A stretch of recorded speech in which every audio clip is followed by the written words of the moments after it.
So RGV సినిమాలు కూడా మీరు చూస్తుంటారా? లేదండి. ఆర్జీవి ఆయన ఆలోచన ధోరణి మనకు తెలుసు ఏమవుతుందో, ఆయన ఎటువంటి సినిమాలు చేస్తున్నారు, పొలిటికల్గా తీయాలంటే ఎలాంటి సినిమాలు చేస్తున్నారో మనకు తెలుసు. సో ఇదివరకు ఒక సినిమా తీశారు, లక్ష్మీ ఎన్టీఆర్ అని ఒక సినిమా చేశారు, ఆ సందర్భం మనకు తెలుసు. ఇప్పుడు ఆయన వ్యూహం అనే ఒక సినిమా ఇంకోటి దాని పేరు అదేనా ఫస్ట్? లక్ష్మీ ఎన్టీఆర్. అంతకుముందు కూడా ఏదో సినిమా తీశాడు ఒకటి, కామరాజ్యంలో కడప బిడ్డలను ఫస్ట్ పెట్టారు ఆయన. ఏం పీకాడు? కమ్మోళ్ళు ఏమైనా పీకగలిగాడా? అన్నం పెట్టిందే కమ్మోడు, సినిమా జీవితాన్ని ఇచ్చింది. ఏ మనిషి అనుకోవాలా? తెలివైన బిజినెస్ మ్యాన్. జగన్మోహన్ రెడ్డి గారికి సిబిఎన్ తిట్టిన, సిబిఎన్ని రోజు తిడుతున్నా కూడా జగన్మోహన్ రెడ్డి గారు ఫ్యాన్ అయిపోతాడు ఆ మనిషికి. ఇతను దాన్ని వాడుకుంటున్నాడు అంతే. ఇప్పుడు వ్యూహం కరెక్ట్గా చూడండి మీరు, ఎలక్షన్ టైం వస్తూ ఉంది, మడిసి బ్యాక్లో పెట్టుకో. జగన్మోహన్ రెడ్డి మీకు ఫండింగ్ చేస్తాడు కాబట్టి మీరు అది తెస్తారు. రేపు పొద్దున సిబిఎన్ చేస్తే ఇదే జగన్మోహన్ రెడ్డి మీద మళ్ళీ సినిమా తీస్తాడు అతను.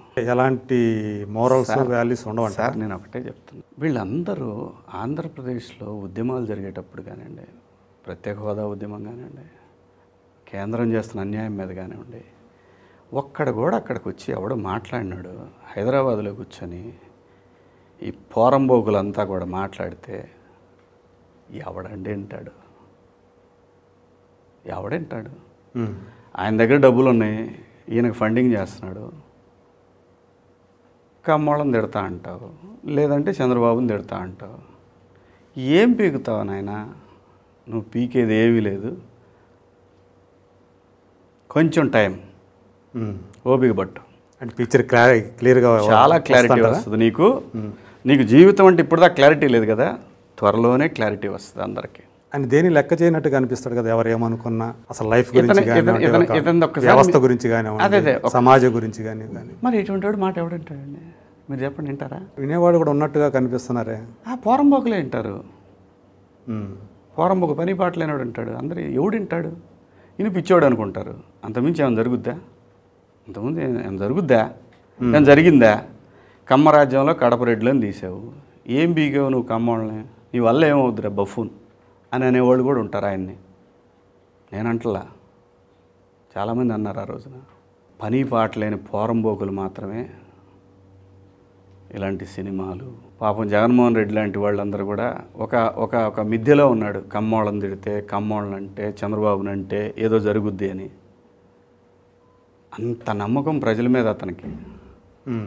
ఆ నమ్మకాన్ని ఇతను క్యాష్ చేసుకుంటున్నాడు, అంతమించి ఏమీ లేదు అక్కడ. ఇప్పుడు ఆ ఛానల్స్ పెట్టిన డబ్బు అంతా కూడా వాళ్ళదే. ఎతుందా ఏంటి? ఏది అతను నడుపుతున్నవే మరి వైసీపీ ఛానల్స్.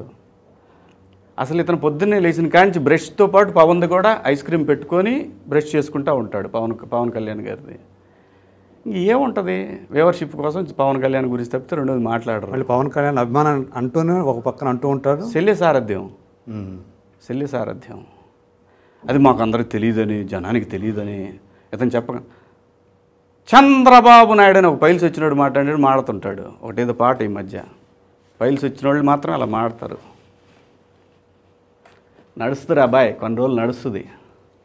నాకు భయం లేదని మాట్లాడటం చాలా ఈజీ. ప్రకృతి మనకు భయాన్ని కూడా చూపిస్తుంది. కరోనా వస్తే ప్రపంచం మొత్తం లోపల కూర్చుంది భయపడి. నువ్వెంత నాయన, కొద్ది ఓపి బట్టు అంతే చెప్పదలుచుకున్నారు. ఇంకంతకన్నా ఏముందండి? జనరల్గా పోరంబోకు అని ఎవరు అంటారు? పని పాట లేకుండా ఉన్నాడు పోరంబోకు అంటారు. పోరంబోకులు మాత్రం ఇలాంటివి ఆలోచిస్తారు. ఆయన ఒక డెన్ నడుపు, ఆర్జీబీ డెన్ అని ఒకటి పెట్టుకున్నాను. Very good point. ఆ మధ్య ఎప్పుడో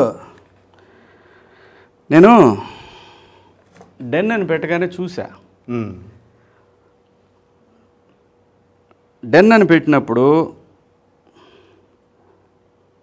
దాని మీనింగ్ ఏంట్రా, పర్ఫెక్ట్ మీనింగ్ ఏంట్రా అని చెప్పి చూస్తే, గూగుల్లో కొడితే గూగుల్ ఏం చెప్పిందంటే, the shelter or resting place of a wild animals, hiding place as for thieves. Okay. ఈయన పెట్టిన నిజం ఛానల్ నిజమని పెట్టాడే. ఇతను పదే పదే అబద్ధాలు నిజంగా, అంటే థీవ్స్ దొంగలు ఎప్పుడైనా నిజం మాడతారా? అబద్ధాలే చెప్తూ వాటి నిజాలనే భ్రమలో ఉండి జనం కూడా నమ్ముతారనే ఆలోచనలో ఉంటారు.